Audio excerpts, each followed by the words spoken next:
नमस्कार दोस्तों। आखिरकार प्रयागराज में धरने पर प्रदर्शन पर बैठे लाखों छात्रों की बात सरकार प्रशासन के द्वारा सुन ली गई। जी हाँ, आज सुबह ये निर्णय प्रशासन के द्वारा दे दिया गया कि यूपी पीसीएस की परीक्षा अब जो कि 2 दिन में होनी थी, अब उसे 1 दिन में ही कंप्लीट करा लिया जाएगा। हालांकि अभी आरओ और एआरओ की परीक्षा के बारे में निर्णय नहीं लिया गया है और इस पे एक आयोग के गठन की बात कही गई है। तो क्या आपको लगता है कि वास्तव में ये मुद्दा नॉर्मलाइजेशन का था, जो कि इतना बड़ा मुद्दा बन गया, जहाँ पर लाखों छात्र और कुछ और ये कहें कि ये एक पूरा राजनीति का अखाड़ा बन गया था प्रयागराज, जहाँ पर काफ़ी बड़े बड़े नेता कई पार्टियों के पहुँचे और उन्होंने अपना समर्थन देने की बात कही। हमें ये सोचना होगा कि वास्तव में क्या ये एक नॉर्मलाइजेशन जो प्रक्रिया है उसकी वजह से ये इतना बड़ा आंदोलन था या कुछ और है। अगर हम गहराई में जाएंगे तो इसमें हमें कई तथ्य खुलते हुए नज़र आएंगे। इसकी शुरुआत तो फरवरी में हुई थी, जब आरओ के परीक्षा के पेपर लीक हुआ और वहीं से आंदोलन छात्रों ने करना शुरू किया और छात्र जो है परीक्षा को कैंसिल या निरस्त करने की मांग पर डटे रहे और अंत में प्रशासन को उस एग्ज़ाम को कैंसिल कराना पड़ा। जहां पर आयोग पहले शुरुआत से ही शुचितापूर्ण पेपर को कराने की बात कहता रहा है और लास्ट में उसने प्रशासन के दबाव में उस पेपर को कैंसिल कर दिया तथा एक नई डेट जो दिसंबर की थी वो दे दी गई तथा यूपी पीसीएस की जो परीक्षा उसके बाद होनी थी उसे भी निरस्त करके उसकी डेट अक्टूबर में दी गई। अंततः अक्टूबर में होने वाली परीक्षा भी अपरिहार्य कारणों से निरस्त कर दी गई। इसमें प्रशासन का तर्क था कि अभी जो एग्जामिनेशन सेंटर थे वो नहीं मिल पा रहे थे, क्योंकि प्राइवेट सेंटर को एग्ज़ाम ना देकर सरकारी संस्थानों में ही एग्ज़ाम कराने की बात कही गई थी। अब सरकारी संस्थान इतने तो है नहीं हमारे प्रदेश में कि 10 लाख या 5 लाख छात्रों को एक साथ एग्ज़ाम करा सकें। जैसा कि डाटा है कि लगभग 6.25 लाख छात्रों ने यूपी पीसीएस में आवेदन भरे हैं और लगभग 11.25 लाख छात्र 2023 की आरओ परीक्षा में सम्मिलित हुए थे। आवेदन किया था उन्होंने। तो इतने छात्रों का एग्ज़ाम एक साथ कराना और वो भी गवर्नमेंट स्कूल में सरकार या प्रशासन के लिए संभव नहीं था। इसलिए सरकार ने निर्णय लिया कि ये एग्ज़ाम 2 या 3 पालियों में कराए जाएंगे तथा जब 1 से अधिक पालियों में एग्ज़ाम होगा तो उसमें एक नॉर्मलाइजेशन का प्रोसेस हमें अपनाना होगा, क्योंकि जो पेपर होते हैं, कुछ पेपर क्वेश्चन इजी हो सकते हैं किसी की शिफ्ट में या किसी के न कठिन हो सकते हैं। तो जो इजी शिफ्ट वाले हैं उनको फ़ायदा न मिले उसके लिए हमें नॉर्मलाइजेशन का सहारा लेना पड़ता है। ये एक अंकगणितीय प्रक्रिया है, या हम ये कहें कि ये एक ऐसी प्रक्रिया है जिसमें हम दोनों शिफ्ट को बराबर करने का प्रयास करते हैं।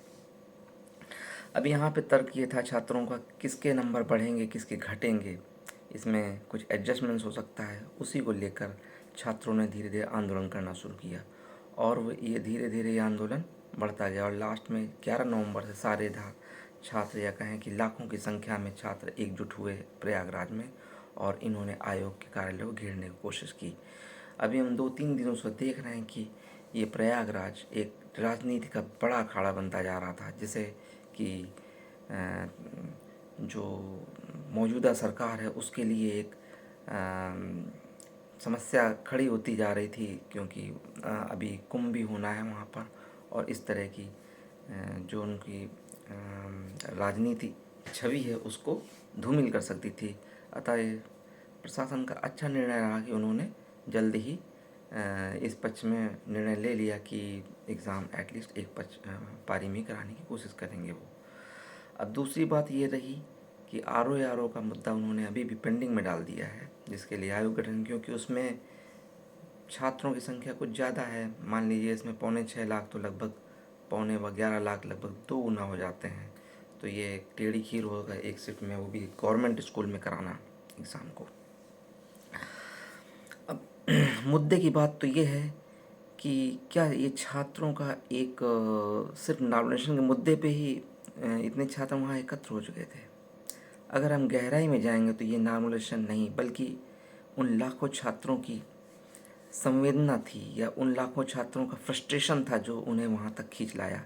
ये फ्रस्ट्रेशन कोई एक या दो एग्ज़ाम से क्रिएट नहीं हुआ, ये एक बड़ी लंबी श्रृंखला है जो उन्होंने एग्ज़ाम पिछले 5 या 10 सालों में दिया है। इवन कुछ छात्र तो 15-20 साल से भी तैयारी कर रहे हैं और वो अपने भविष्य बनाने के लिए सोचते हैं कि शायद इस साल उनकी गाड़ी पार हो जाए, पर वो साल निकल जाता है और फिर वो अगले साल तैयारी हो जाता है। इस दौरान हमने ये भी देखा कि एग्ज़ाम का पैटर्न भी कई बार चेंज हुआ। हालांकि 2018 के बाद देखें तो एक बहुत ही ड्रास्टिक चेंजेस हुए। जो प्री परीक्षा में पहले छात्र वन लाइनर एग्ज़ाम में क्वेश्चन ज़्यादा आते थे और वन लाइनर क्वेश्चन को ही जो छात्र अच्छी तरह कंटेस्ट कर लेते थे, या जो मतलब उनमें उनकी पकड़ मजबूत होती थी, वो एग्ज़ाम क्वालिफाई कर जाते थे।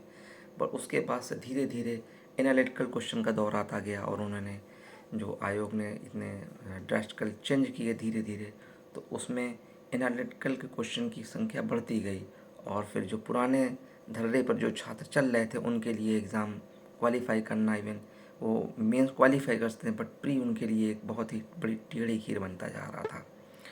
तो ऐसी स्थिति में उनका फ्रस्ट्रेशन और बढ़ गया जब ये पेपर लीक और नॉमिनेशन जैसी घटनाएं उनके सामने खड़ी हुई। तो अब हमें ये सोचना होगा, क्या ये नॉमिनेशन ख़त्म करने से उनकी समस्याएं ख़त्म हो गई? तो शायद ये एक चर्चा का विषय होगा, क्योंकि टोटल सीट अगर हम देखें तो RO में 400 प्लस और PCS में 300-400 के आसपास हैं। अगर बढ़ भी गई तो 500-600 के आसपास हो पाएंगी। तो ऐसी स्थिति में अगर हम दोनों एग्ज़ाम ले लें तो 700-800 छात्रों को ही नौकरी मिल पाएगी। और ऐसे हमारे पास 11-12 लाख जो पेंडिंग छात्र हैं जो एग्ज़ाम में अपीयर हो रहे हैं, और टोटल अगर हम परीक्षार्थी देखें जो तैयारी करते हैं, लगभग इस यूपी के अंदर ही 50 लाख के ऊपर होंगे डिफरेंट अलग अलग कैटेगरी के एग्ज़ाम्स में। इवन ये संख्या अगर सही आंकड़े पेश किए हैं तो 1 करोड़ भी पार हो सकती है। तो ऐसी स्थिति में क्या 300 या 500 वैकेंसी वाली पोस्ट में इतने बड़े संख्या के छात्रों का अपनी जीवन के 15-15, 20-20 साल दे देना क्या लॉजिकल सही है? आखिरकार उनका भविष्य क्या होगा? जो उम्र के आखिरी पड़ाव में पहुंच चुके हैं, कुछ की उम्र तो 50 साल तक पहुंचने वाली है। यहाँ पर जनरल छात्र जो हैं उनको एग्ज़ाम देने के लिए 40 साल तक दे सकते हैं। OBC के कैटेगरी के छात्रों का 3 वर्ष और बढ़ जाता है, SC के छात्रों का 5 साल, और इसी तरह कुछ और कैटेगरी का बढ़ते बढ़ते 10 साल तक हो जाता है। तो 50-50 साल तक के छात्र एग्ज़ाम में बैठ रहे हैं, और इनमें से बहुत ऐसे छात्र हैं जो कि लगातार सतत 15 से 20 साल तक लगे हुए हैं, और उनका लक्ष्य ही है कि हमें किसी तरह UP PCS का एग्ज़ाम क्वालिफाई करके एक अच्छी नौकरी लेकर ही अपने कैरियर को देना है, अपने जीवन को साकार बनाना है। तो इस जीवन को साकार बनाने में क्या उन्होंने अपना एक जीवन खो नहीं दिया? हमें ये सोचना होगा। उनकी पीढ़ियाँ 15-20 साल में तो एक पीढ़ी बदल जाती है, और हम ये कहें कि वो शायद पीढ़ी के दूसरे पड़ाव में पहुंच चुके हैं। अगर जिन छात्रों ने अभी तक शादी भी नहीं की है, या उन्होंने सपना देखना है कि जब वो क्वालिफाई कर जाएंगे तब वो अपना आगे का भविष्य देखेंगे, तो ऐसी स्थिति में जबकि वो ओवर एज हो चुके हैं, ओवर एज क्या कहें, इसके बाद तो कुछ बचता ही नहीं है। फिर क्या करेंगे उनके लिए? अगला क्या ऑप्शन होगा जीविका का, ये तो वक्त ही बताएगा।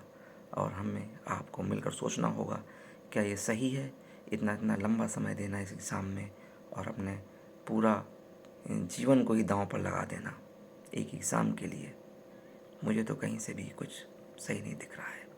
आम जनता को भी ये सोचना होगा, और परीक्षार्थियों को भी, जो एक जीवन के अपने महत्वपूर्ण पलों को इस तरह एक ही लक्ष्य पर केंद्रित करके 20-20, 25-25 साल तक लगे हुए हैं। तो इसे सोचिए और समझिए और एक अच्छा निर्णय लीजिए जो आपके आने वाले भविष्य के लिए साकार कर सके।